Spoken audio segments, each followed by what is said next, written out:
এই ডালটা আমি অনেক দিন পরে বানালাম। এটা হচ্ছে আমার মেয়ের আবদার। এটা হচ্ছে উচ্ছে দিয়ে লাউ দিয়ে মটর ডাল বানিয়েছি। আর মটর ডাল, আমি যেহেতু ব্যাঙ্গালোরে থাকি না, এই ব্যাঙ্গালোরের লোক কী জানি মটর ডাল খায় না নাকি কে জানি, এদের এখানে মটর ডালটা পাওয়া যায় না। এখানে একটা বাঙালির দোকান আছে আমার বাড়ির থেকে বেশ কিছুটা দূরে, তা সেখানে গিয়ে বরের সাথে গিয়ে মটর ডাল কিনে নিয়ে এসেছি।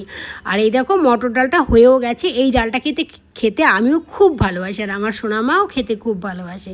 এদিকে দেখো ভাত হয়ে গেছে, ওদিকে একটু ছোলা ভিজিয়ে রেখেছি, এখনও না খাওয়া হয়নি, আমি খাইনি সকাল থেকে কিছু, রান্না করে বরকে দিয়ে তারপরে খেতে বসে গেছি। এই দেখো আমার এই খাবারটা যে কী ভালো লাগে বন্ধুরা, তোমাদের বলে বোঝাতে পারবো না। ছোটোবেলার থেকে এই খাবার খেয়ে আমি অভ্যস্ত, মানে ছোটোবেলার কথাগুলো মনে পড়ে যায়।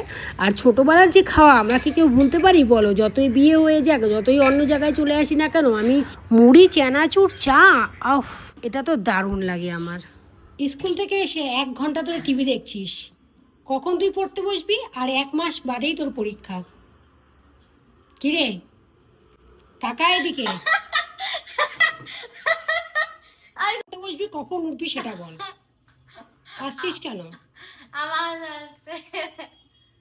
কেন হাসি আসছে তোমার মুখ দেখে? আমার মুখ দেখে কেন তোর হাসি? আমি জোকার নাকি?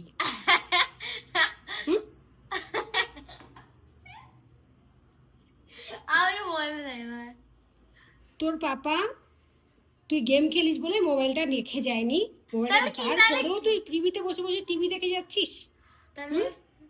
তুই পড়তে কখন বসবি, কটার সময় বসবি, কটার সময় উঠবি, মানে তোর ধান্দাটা কি সেটা বল। কারণ মা লাইভে যখন বসবে তখন তুমি মানে পড়তে বসে ওই লাইভ থেকে ওঠার আগেই 1 ঘন্টার মধ্যেই তুমি উঠে চলে যাবে যাতে মা বুঝতেও না পারে। আমি সে 7টার মধ্যে বসে যাই আর তুমি কি 9টার মধ্যে বসো? আস্তে কথা না, তুমি কি 9টার মধ্যে বসে লাইভে? আমি সে 9টার মধ্যে পড়ে উঠি, 7টার মধ্যে বসে 9টার মধ্যে পড়ে উঠে যাও।